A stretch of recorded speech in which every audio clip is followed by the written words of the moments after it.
Let's take a look at Bitcoin right now. It's down just about 1.33%, hovering above $29,100 at this hour as new developments break in the Sam Bankman-Fried case. The former FTX CEO and disgraced crypto kingpin is facing jail time ahead of his highly anticipated fraud trial in October.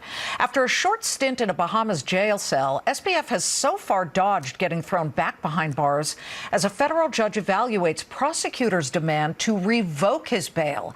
They say he crossed a line by leaking the diary of his ex-girlfriend and star witness in the trial, Caroline Ellison, to the New York Times, labeling the move witness tampering. The news comes as the Department of Justice says it will not pursue a campaign finance charge against Sam Bankman-Fried, the second charge now against him that has been dropped since the indictment, because he donated a lot to some politicians in Washington. Joining me now to discuss all of it is Pompliano Investments' Anthony Pompliano.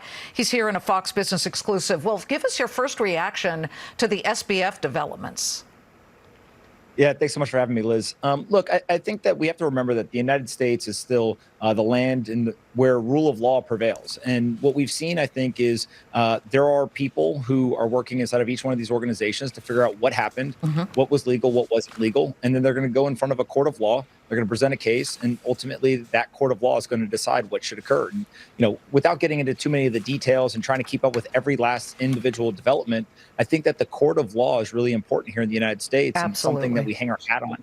And ultimately, I think that it'll end up serving justice, whatever that should end up being, based on the facts. Sure, innocent until proven guilty. But do you think that investors or the Bitcoin or crypto curious have looked beyond this sort of shock of last November, where it was like, whoa, everybody seemed to have lost their money, some temporarily, some they still don't have it back. But does it mean that they're willing to look back? Intraday, Bitcoin doesn't look good, but if you stretch it out, it has certainly come well up off the lows.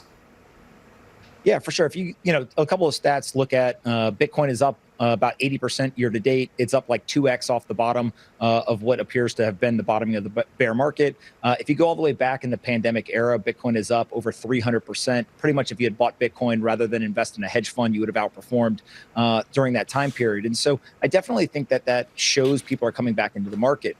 Another great kind of data point is that 74% of all Bitcoin in circulation is being held by long-term holders, meaning that it's contributing to this illiquid supply. So you have a very illiquid market, and on the horizon you see BlackRock, Fidelity, and many others trying to get these ETFs approved. And so it looks like the similar setup to what we had in 2020. Highly illiquid market. Demand will come into the market. At the same time, we're going to get a halving next year where the incoming daily supply will get cut in half.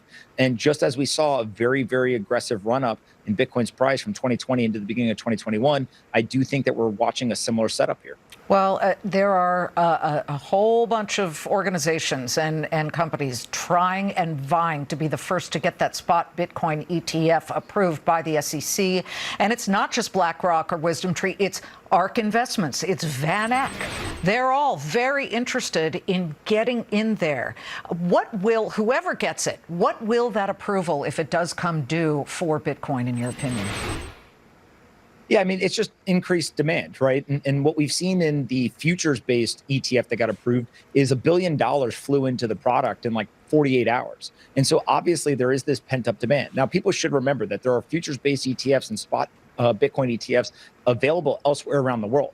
But the American capital markets are still king. And so I do think that once that ETF gets approved, a lot of capital will flow into the product. And so if you have an increase in demand, you have an illiquid product or market in Bitcoin, the price has to move to accommodate everyone. Yeah. And so I think that, it's obvious to see the market set up. The timing is the hard part here. When is it going to happen? Your guess is as good as mine. Let's talk about when is it going to happen with XRP, because, of course, XRP has had an incredible run-up, even as it's got the SEC breathing down its neck. It got a favorable judge ruling, court ruling, rather, and we're waiting to see if the SEC will appeal that ruling, which basically was in XRP's favor. Right now, it's at 71 cents. Where do you think XRP moves toward through all of this drama? Yeah, I'm not sure about prices. What I do know, though, is you had a group of people who went ahead and they were building a business, building technology. Yep. The government came in and said, hey, look, what you're doing is wrong. You're violating these rules. And they went to court. And I actually think that we are now seeing cases that have been going on for a long time where we're starting to get some of the judgments. We're starting to get some of the clarity. People in the crypto community have been asking for regulatory clarity for a long time.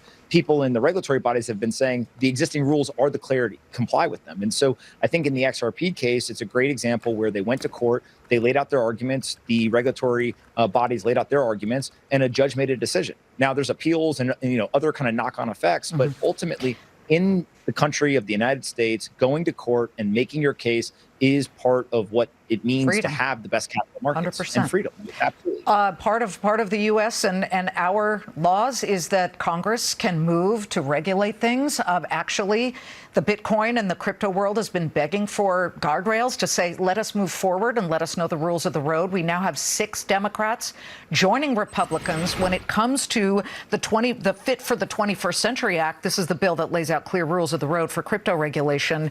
Does this mean a signal that we're finally getting clarity in the space? I think that education takes a long time. And what we're seeing now is politicians have been working behind the scenes, them and their teams, trying to understand this technology, trying to understand the market. There's a lot of people in the crypto community that have also been spending their time trying to educate these people. One of the key pieces for America moving forward is we must invest in innovation. We have to continue to innovate. There's this new movement online that people are talking about, which is effective accelerationism. And the whole idea is, how do we accelerate development? How do we accelerate building? How do we continue to use free market principles to push technology forward so that we can use that technology to create a better life for ourselves? And I think that what we're watching here in terms of Congress and these politicians is they're realizing we have people who are entrepreneurs and technologists in the United States who want to solve problems using this new technology. Let's clear a path so that they're able to do that. And ultimately, I think it'll serve as a net positive for both the American economy and the society at large. Pomp, love having you on. Thank you very much. We like your perspective. Thanks so much for the opportunity. Absolutely.